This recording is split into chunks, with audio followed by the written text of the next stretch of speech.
Welcome to The Middle. I'm Jeremy Hobson, along with our house DJ, Tolliver. And Tolliver, the middle of the country has a new claim to fame. Does it have anything to do with corn? No, it is the Pope is from Chicago. How about that?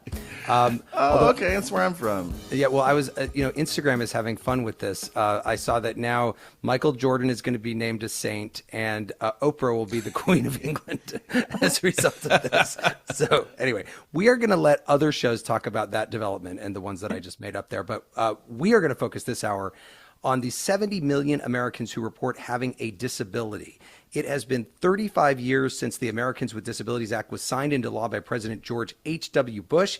It was a landmark piece of legislation that banned discrimination against people with disabilities and mandated reasonable accommodations in public buildings and transportation. So 35 years later, what is still needed in society for people with disabilities? And are the victories from the ADA at risk? We're taking your calls in a moment at 844-4MIDDLE. That's 844-464-3353. But first, last week on the show, we were talking about how government can work better with the co-author of the new book, Abundance. Here are some of the voicemails we got after the show.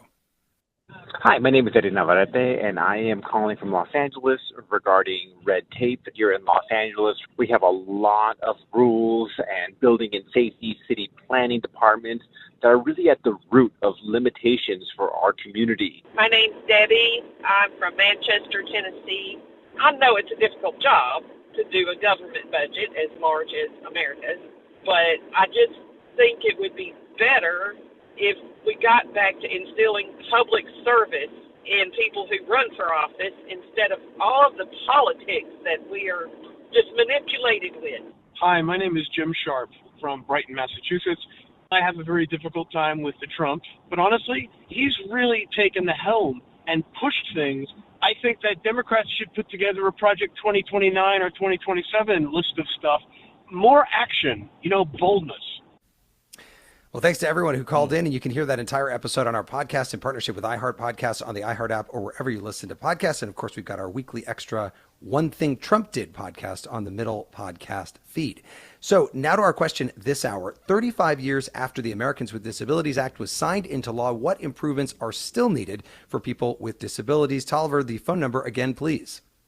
You can call us at 844-4MIDDLE. That's 844-464-3353. Or you can write to us at listentothemiddle.com. You can also comment on our live stream on YouTube. Joining me this hour, Alycia Anderson, a disability and inclusion advocate and speaker. Alycia, welcome to The Middle. Thank you for having me. I'm so excited. And Callum Borchers is also here, a columnist for the Wall Street Journal who has covered this issue extensively. Callum, great to have you as well. So good to be with you, Jeremy. Thanks for having me. And before we get to the phones, Callum, what do we mean by disabled in 2025? It's a pretty broad definition. Yeah, that's a harder question to answer than you might think. I think that when we think of the Americans with Disabilities Act, at least as maybe it was conceived in 1990, we think of maybe people who were blind, people who were deaf, people who use a wheelchair, some of those classic, easily recognizable disabilities. But the definition today is much broader than fact. In fact, the Centers for Disease Control and Prevention uses one like this. It includes anybody who reports difficulty concentrating, making decisions, or venturing out alone because of a physical, mental, or emotional condition. So that is how you get some 70 million people, as you said, Jeremy, self-identifying as having a disability. It's 1 in 4 American adults. So it's a very large swath of the population. And Alycia, you were born with something called sacral agenesis, which is an underdevelopment of the spinal cord. You use a wheelchair. What kind of a difference has the Americans with Disabilities Act made for you personally? We've come a long way in the last 50 years or so of the disability rights movement, and when this legislation started to appear in our society, and it's the gateway to participating in life or not. It is absolutely imperative for people with any type of disability, whether it's a apparent physical disability like mine, or the 85% of people that have non-apparent disabilities, to have the accommodations and the accessibility to access life and produce. And so it's the difference between freedom or exclusion, honestly. It's really, really important for this legislation is preserved and advanced, and it's been a massive piece of independence for me in my life. Well, and when you think about all the places you go in your life, what percentage of the places would you say have the accessibility that you need right now? Um, you know, we're pretty lucky in the United States that we have this type of legislation. Is it perfect? No. I just had somebody on my podcast. I've got a podcast called Pushing Forward with Alycia, and of the statistics of almost, 1.85 billion people, excuse me, worldwide having a disability, only about 16% have access, like physical accessibility to life. And a lot of that happens in the United States. So we have a lot of privilege here, but the Americans with Disabilities Act and other legislations are the entry point, not the end. Hmm. And we're living in a modern day where we need to continue to advance these things as much as possible. Callum, in addition to covering this issue, you also have cerebral palsy. What kind of a difference has the ADA made for you? Yeah, look, 1990 was a big year for me, Jeremy. I mean, I was 3 years old. I was the year I had my Hmm. first major leg surgery. Spent several months in like a full body cast. I picked purple, by the way, for my cast color. Hmm. Go bold. I mean, if you're going to be fully covered Or in for Prince. plaster, I don't know. yeah, That right, yeah, you 1990 really about go for it. Prince. And of course, 1990, the Americans with Disabilities Act, as you say. And so these were two really formative experiences for me as well. And as Alycia said, I think you really can't overstate the degree to which that has, shaped access for people in our generation. And it's interesting to compare notes with folks, who did not live under the ADA earlier. I'm thinking, Jeremy, of a conversation I had with a Paralympian, who competed in the 2000 and 2004 Paralympics. So in his youth, well before the Americans with Disabilities Act, and even he was graduating from college. He told me before the Americans with Disabilities Act, and he's legally blind, and he told me that one of his first job offers was rescinded once the employer found out that he was blind, and there was no legal protection against that sort of thing at the time. Hmm. So when you look at what's happening right now, and since Donald Trump has come back into office, they've gotten rid of the sign language interpreter at the White House. The web page on accessibility has disappeared. The administration has banned DEI initiatives, which certainly affect people with disabilities. Are the gains, Callum, of the ADA at risk?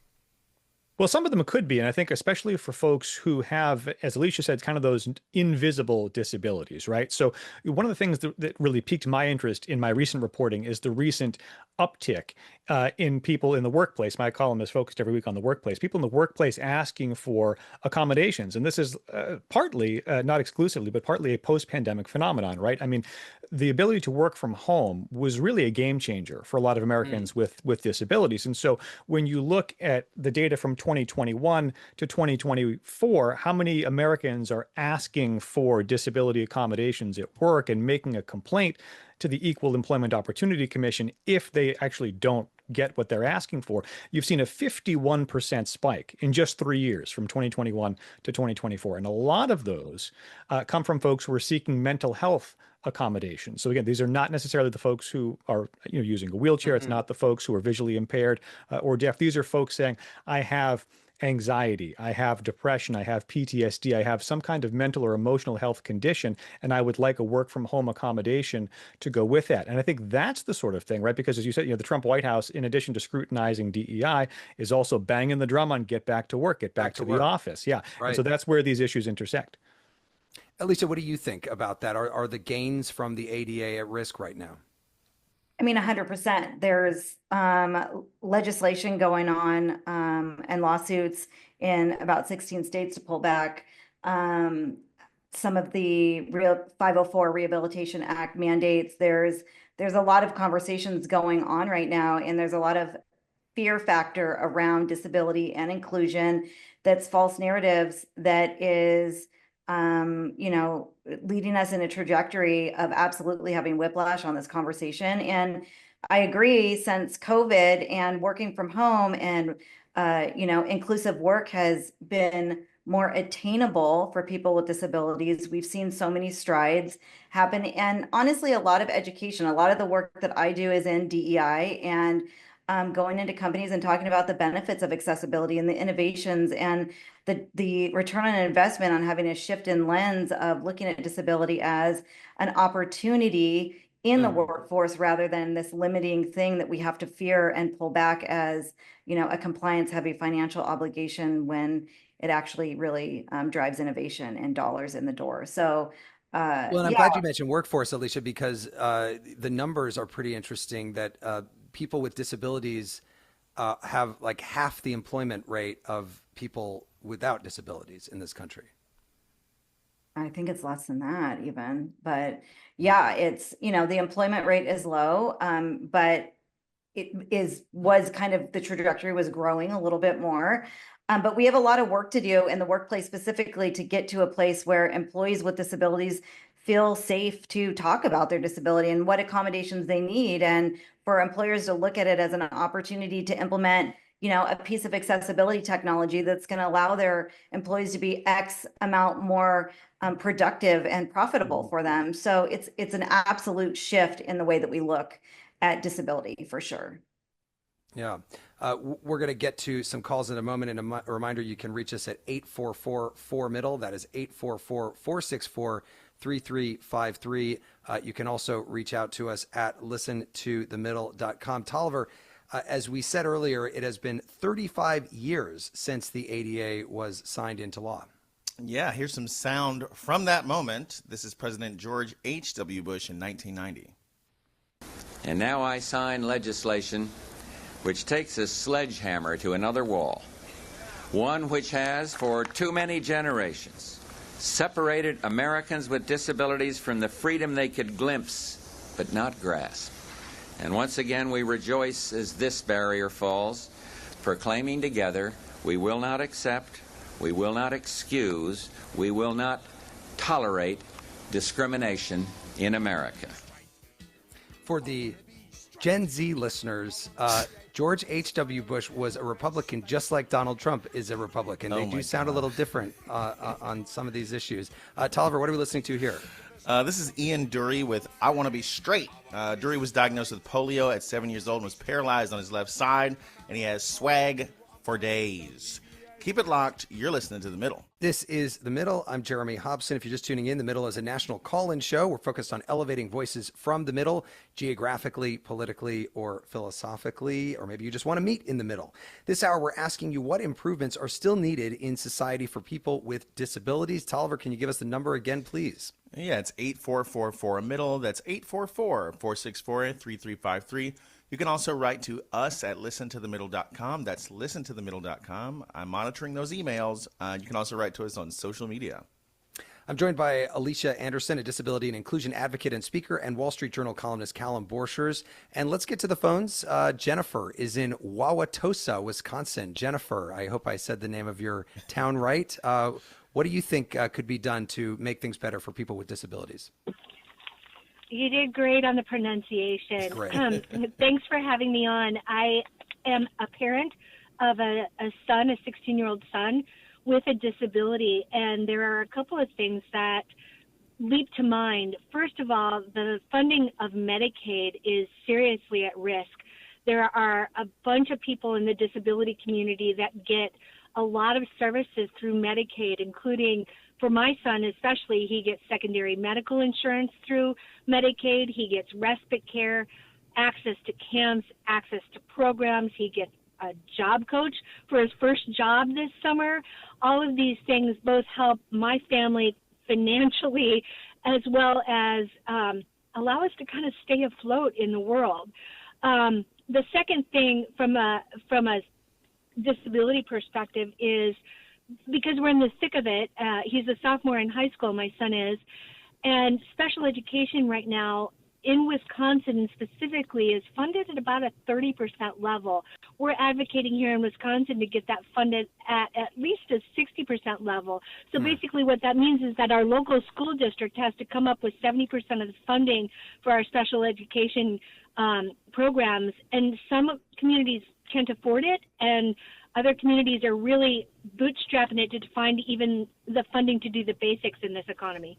Yeah. Jennifer, thank you very much for that call. Alycia, let's talk about the Medicaid part of that. First of all, we think of Medicaid as the government health care for people who are poor in this country, but in fact, for people with disabilities, it can be crucial. Yeah, I mean, I think it's around 17 million people that are older adults and people with disabilities rely on Medicaid for essential services that frankly keep them alive, keep them going. And so cuts to that are significant in many different ways and threaten access to really survival in life when it comes to managing your disability or having the resources that you need. There's a disability tax. It's expensive to be disabled. It's expensive to have insurance and get through all of those challenges. And so this is a really, really important piece of advocacy that we all need to be loud about right now. So we're protecting it. It's very important. And Callum, what about the special education piece? We know that, first of all, the Department of Education is being dismantled as we speak, and that's going to have a big impact on the amount of money that local school districts have for things like special education. Yes, it will. And I think the piece that's interesting with this too, I mean, we're talking about the anniversary of the Americans with Disabilities Act, but we're also 20 some odd years after No Child Left Behind. And where some of those things overlap is the push that many states have made, partly because of No Child Left Behind and some state level measures to assess and improve special education outcomes, is a bit of a backlash now. Like I'm calling you here from Massachusetts, for example, where we just in the fall repealed the state standardized testing as a graduation requirement. And there are mixed thoughts on what that means for students with disabilities. On the one hand, the argument is that we're taking away a barrier, right? Because the students who often could not pass that exam and were being denied their high school diplomas, they were disproportionately students with disabilities. So that was the argument for repealing it. On the flip side of that, though, the concern is that will school districts sort of throw in the towel? Will they try as hard to educate these children with intellectual disabilities They don't have to pass the if they test. don't have to pass the test, right? And so it's too early to know the answer to that. But I think that's one of the things that we're looking at here too.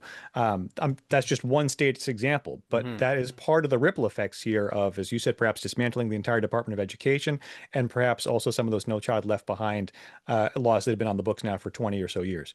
Let's go to another state, South Carolina. Paul is calling from Greenville, South Carolina. Hi, Paul. Go ahead. Hi, John. How are you today? Doing great. Go ahead with your Can you hear thoughts. Yeah.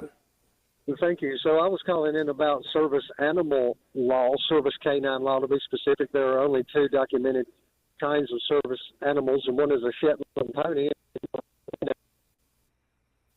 Oh, Paul. Paul, you sounds like you've gone down a Yeah. dark dirt road in Greenville, and we can't hear you anymore.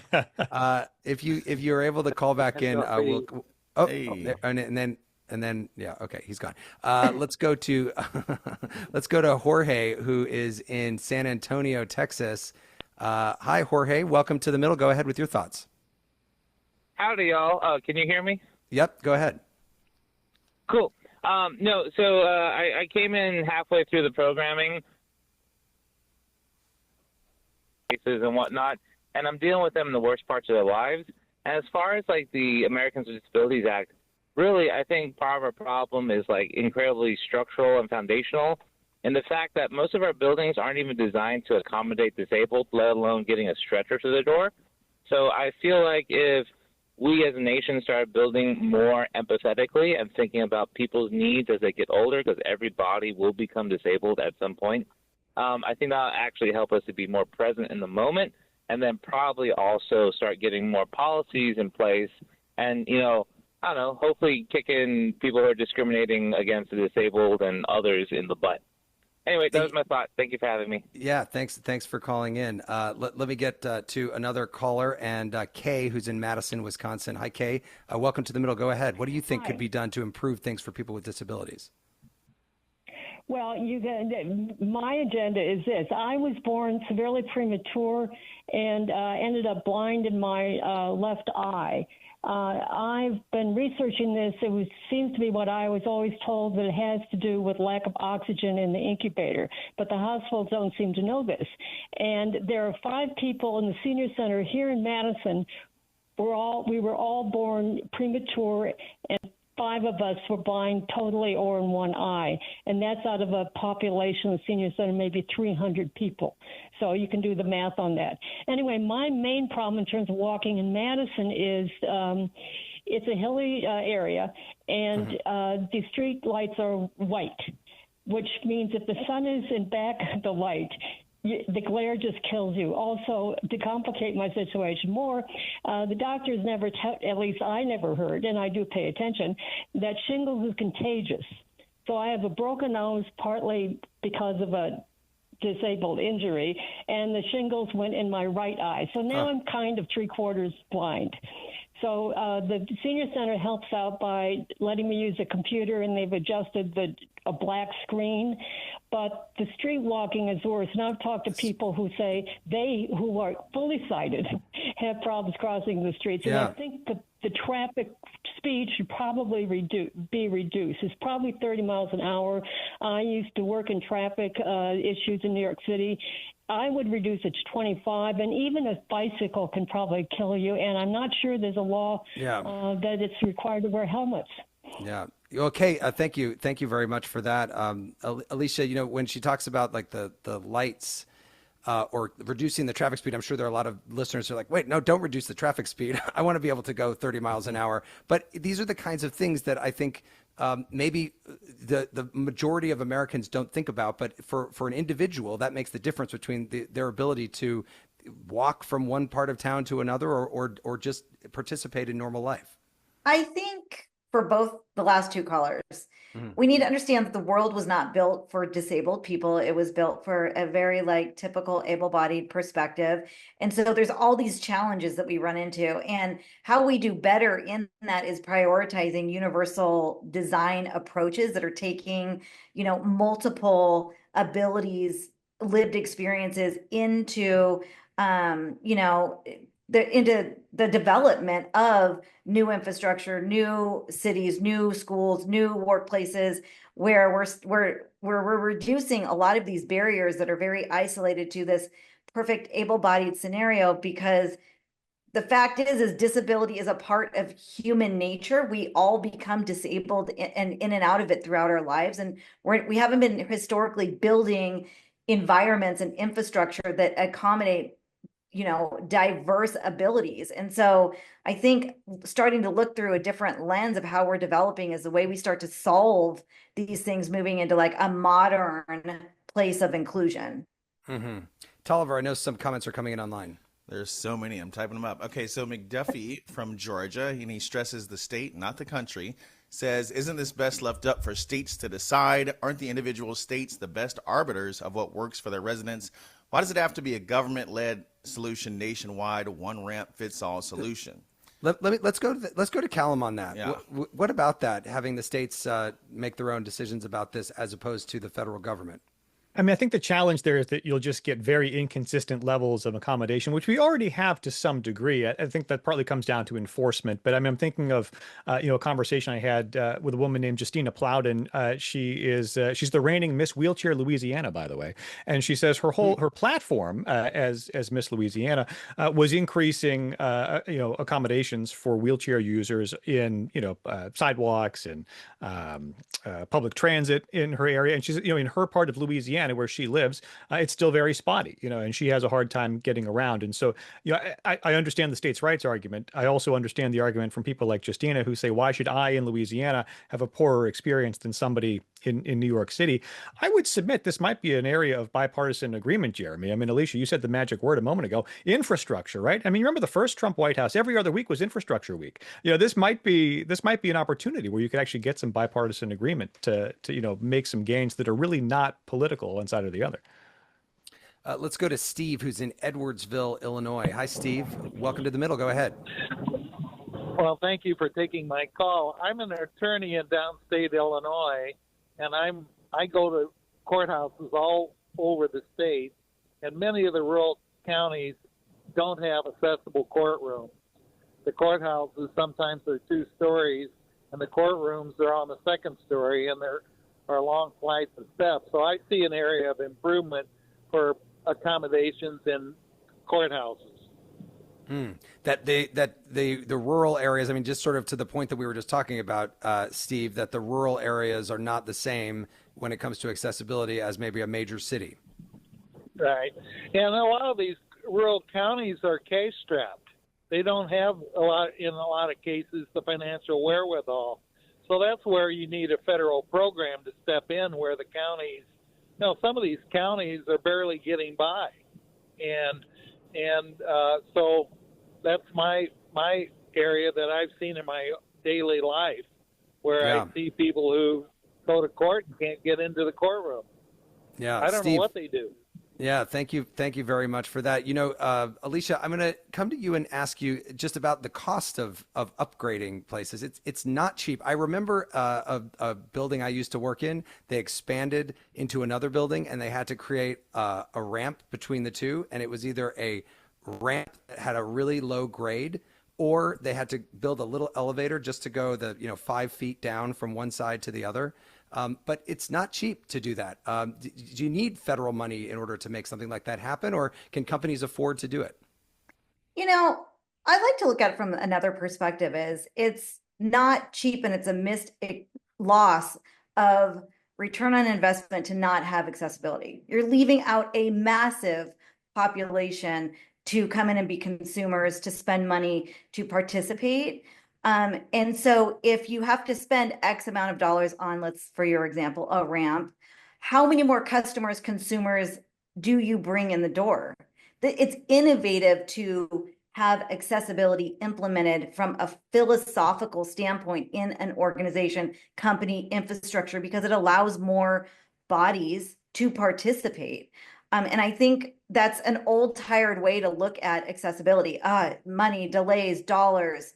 What about the human being it's going to allow in to start spending and engaging? And I think that's a shift in lens that we need to start to have. Well, and Callum, you're at the Wall Street Journal. You've talked to companies about this kind of thing. Which mindset do they have on this issue? Yeah, I mean, it is mixed. You're right. I mean, they do see the dollar signs, right, when it comes to some big ticket upgrades. But Alycia makes a great point about the business term is opportunity cost, right? What opportunity are you losing out on by not making your workplace accessible to all the talent that is out there? I think this is actually one of the potential, double-edged swords of, the Zoom world that we live in now, where some workplaces and other buildings perhaps as well. We heard from a caller about, I think it was Steve calling in about the courthouse access. But sometimes, the thought can be, well, we don't have to make the building so accessible. The accommodation can simply be, we'll do a virtual hearing, for example. And I'm not sure that's quite going far enough. I mean, that's a nice short-term solution, but the building itself ought to be accessible as well. And I just make one other point on this too, which is that there's lower hanging fruit, even before you get to those big upgrades, installing the elevators and the ramps. How about making sure that the stuff you already have is working? I mean, Alycia, what's the percentage of time when you try to go through a door to some building, you hit the wheelchair button for the door to open? What percentage of time does it actually work for you? Oh, that's a really good question. I mean, there's definitely some user error and faulty buttons. So I don't know that statistic, but to your point, I mean, anecdotally, I don't mean a hard number, but the point, but how about just making sure that your buttons always work? I guess totally. You know what I mean? If you already have it, you're already in compliance, whatnot, but how about just making sure that it's maintained and working properly? I think there's little stuff like that that businesses can do before they think about what's the big expense of installing a new ramp or elevator.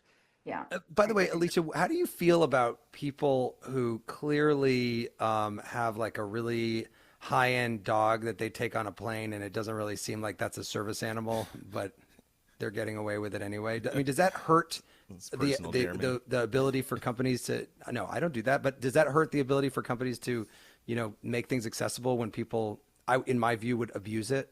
Yeah, I mean, obviously there's abuse in everything. I also, try to look from the perspective of, even if it looks like they're abusing, we actually don't know what's going on with somebody unless we're having the conversation. So I think those assumptions are a little bit dangerous, and they can lead down the path of creating more bias and stigma towards something that might not actually be taking advantage of something. So I think it has to go further than just looking and going, oh, that dog, I don't know. I'm not sure that that's necessary. There's potentially something, and more than likely something that is going on there that, it's. good to go. Assume best intentions is what you're saying. Do So I lean in with the heart of inclusion typically, and then you're always going to find something that is taking advantage.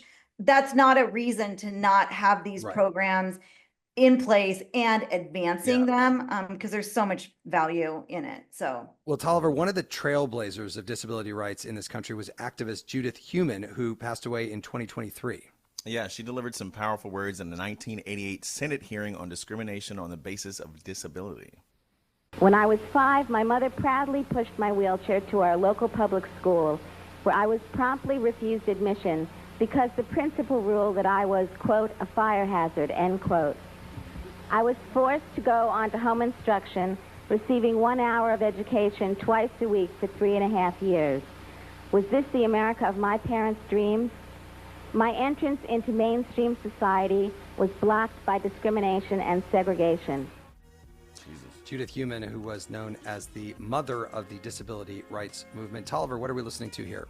This is Jay Dilla with Don't Cry. So Jay Dilla unfortunately passed away from lupus 20 years ago. But I got to say, in the beat-making circles, he's still the best guy to ever do it. More of your calls coming up on The Middle. This is The Middle. I'm Jeremy Hobson, and this hour we're asking you what improvements are still needed in society for people with disabilities 35 years after the Americans with Disabilities Act was signed into law. You can call us at 844-4MIDDLE. That's 844-464-3353. My guests are Wall Street Journal columnist Callum Borchers and Alycia Anderson, a disability and inclusion advocate and speaker. The phone lines are full, so let's get to Pat in Chicago. Hi, Pat. Go ahead. Yeah, I represent a blind person. I'm a lawyer, and he was trying to get the right to circulate petitions for candidates and for issues, referendum issues, digitally. During COVID, that number of states allowed that for everybody, but they wouldn't allow it for people with disabilities or folks who couldn't get out on the street corner, and whether it's a wheelchair or if they're blind, under the law, they couldn't witness a signature the old-fashioned way or the conventional way. So digital signatures work for buying a house or your health records, everything else, but they don't seem to work for politics. And it really excludes lots and lots of people with disabilities from being able to participate fully in our government. Yeah, I'm glad you brought that up, Pat, because I have a very good friend who is blind, and I've been with him at, buying a coffee, and he's got to basically trust the cashier if he uses a credit card to charge him the right amount. He can't see what's showing up on that screen. Does your client have other issues besides this about circulating petitions? Well, he's head of an organization, Center for Independent Living, and he has a huge database that he communicates with all the time of people with disabilities. But when it comes to putting a candidate on the ballot by signing a petition, putting a referendum issue on the ballot, the law as it currently exists requires a wet signature that you must personally witness, which is impossible if you're blind. And the law can be changed. What they did in Massachusetts, New Jersey, and Maryland during COVID is they allowed everybody to have digital signatures, and it turned out to be more secure than the old-fashioned way of wet signatures. And here in Illinois, we ought to have the same opportunity for people with disabilities. And it's not just blind folks. It could be somebody who can't get out on a street corner and get signatures, but they communicate with their own digital database about an issue or candidate they believe in.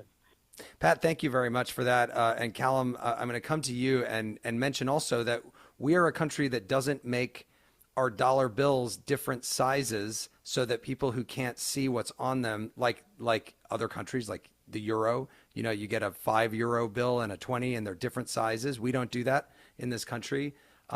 What about that?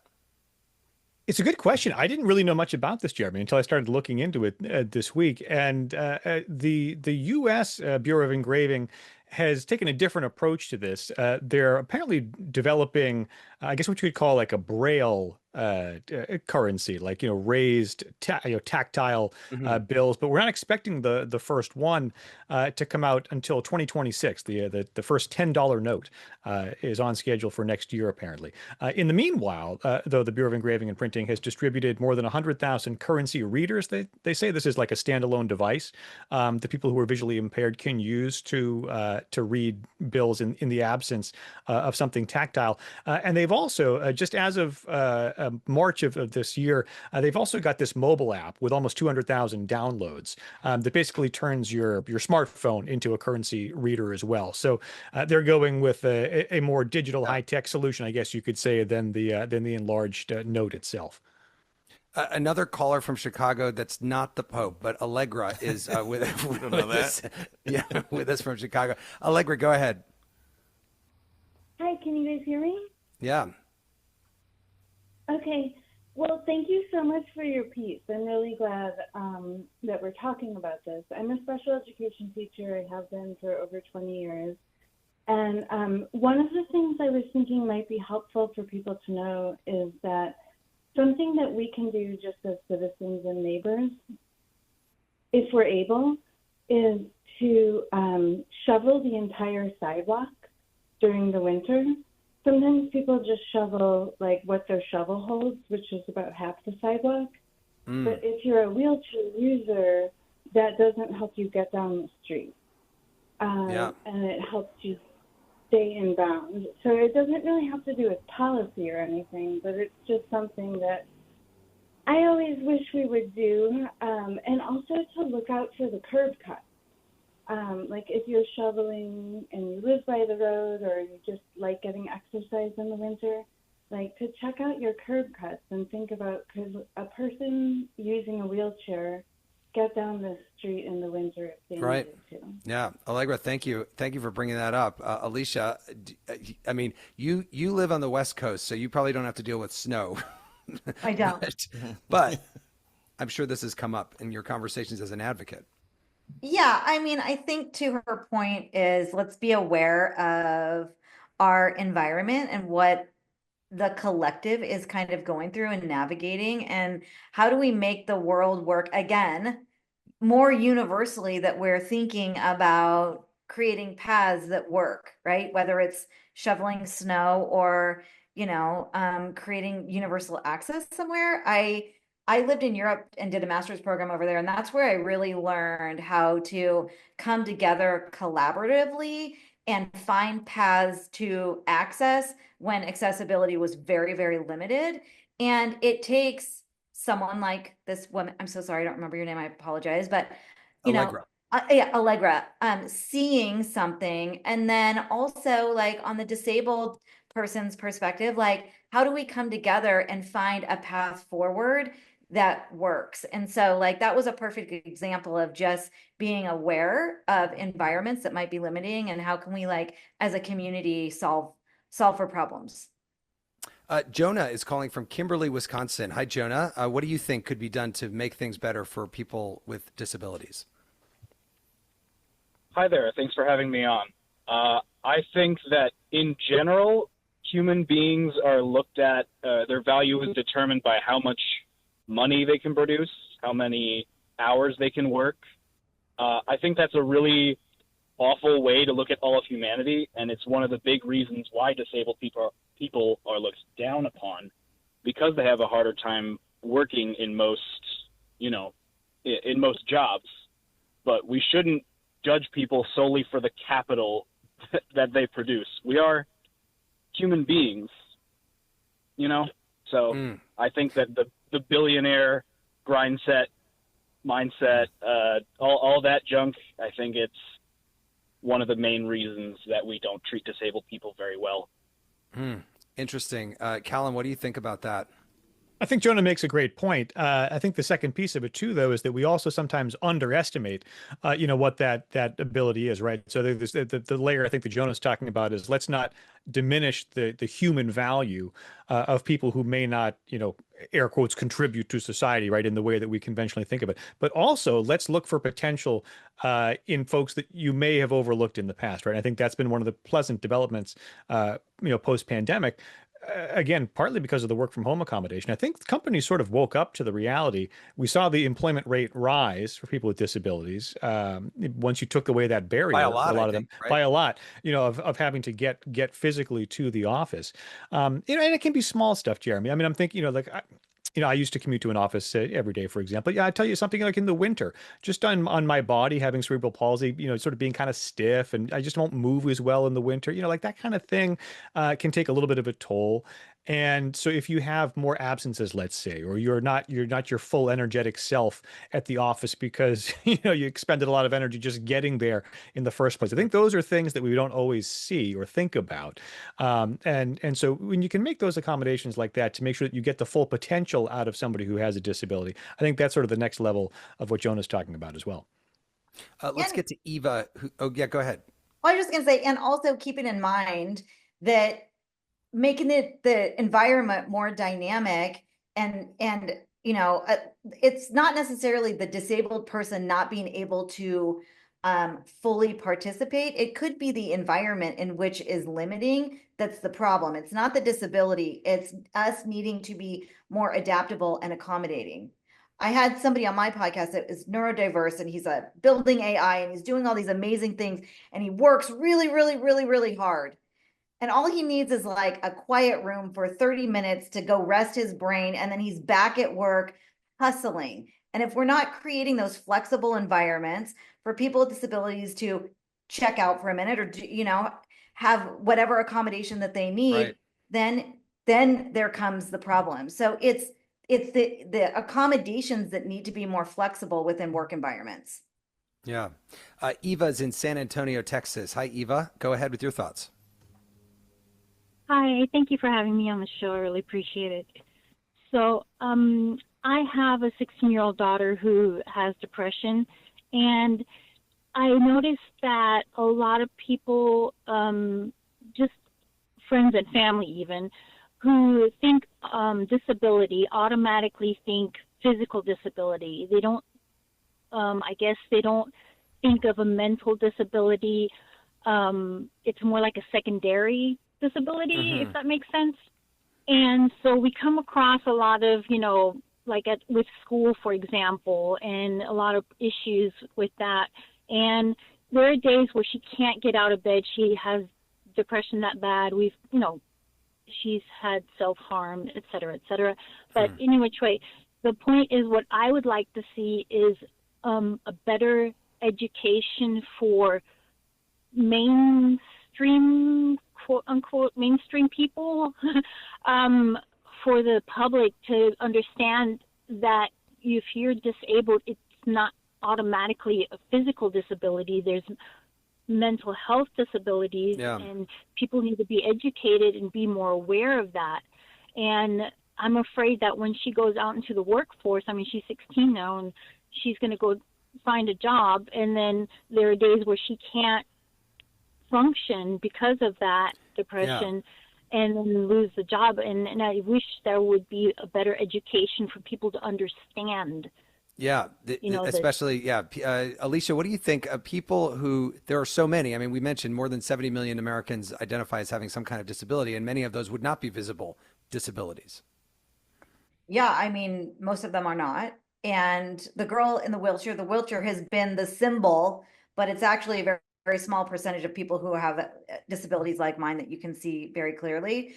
And it's education, awareness, and continued action on what we learn to create the knowledge of understanding that disability is non-apparent. And from chronic illness to neurodiversity to mental health, like all these things that have, and creating work environments that feel safe and secure for somebody to raise their hand and say, I feel this way, this is what I need. That's what we need to start to create and continue to build on, not pull back from. So education, awareness, key in all of this. Callum?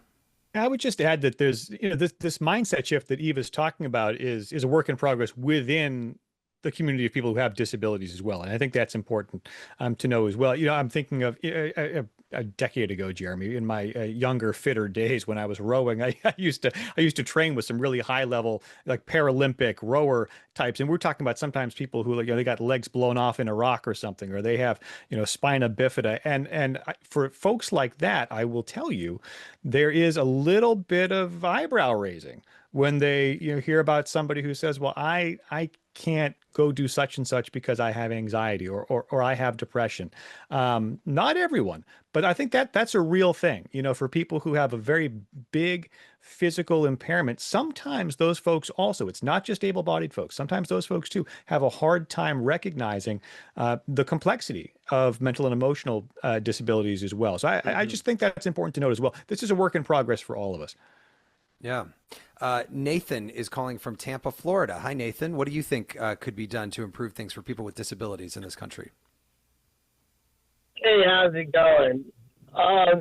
Yeah, I was just telling your screener about my story. I grew up in the I grew up with dyslexia, and I was put in SLD at around first grade. SLD is what? Specific learning disabilities. They've probably changed the label since then. I mean, honestly, it was and probably still is an experimental program. As they learn more about the disability, I'm sure it's changed names, et cetera, et cetera.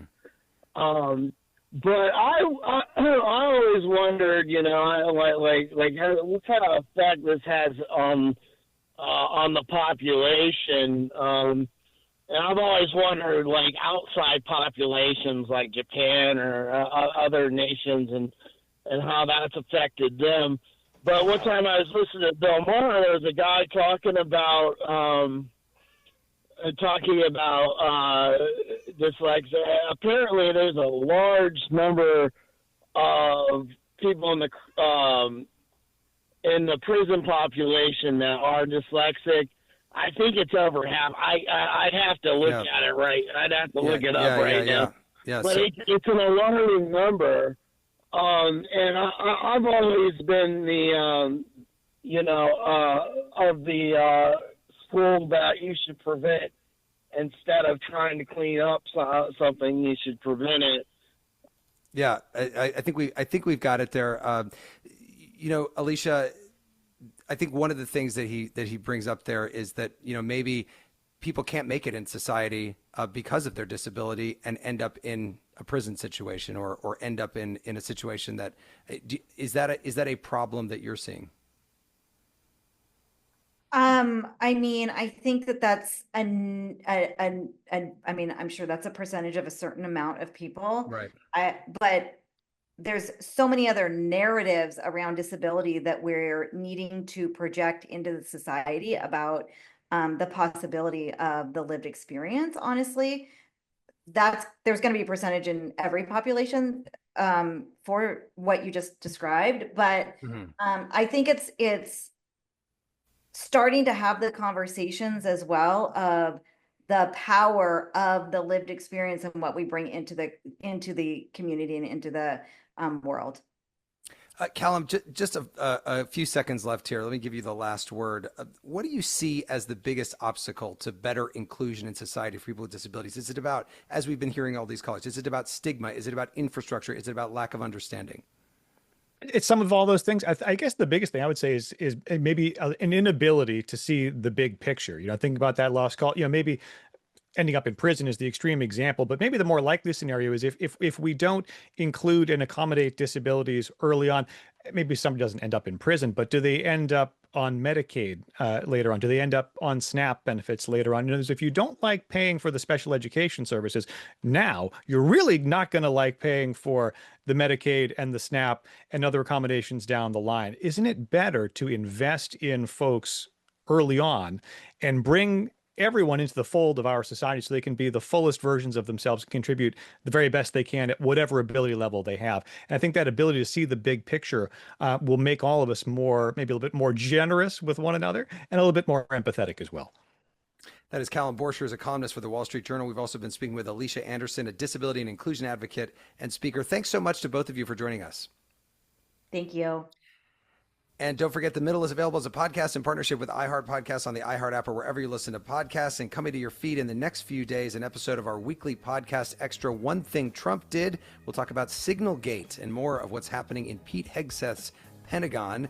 And next week, we'll be right back here asking you how the tariffs are affecting you. As always, you can call in at 8444-MIDDLE. That's 844-464-3353. Or you can reach out at listentothemiddle.com, where you can also sign up for our free weekly newsletter and find Middle merch, where every dollar goes right back into the show. I am Jeremy Hobson, and I'll talk to you next week.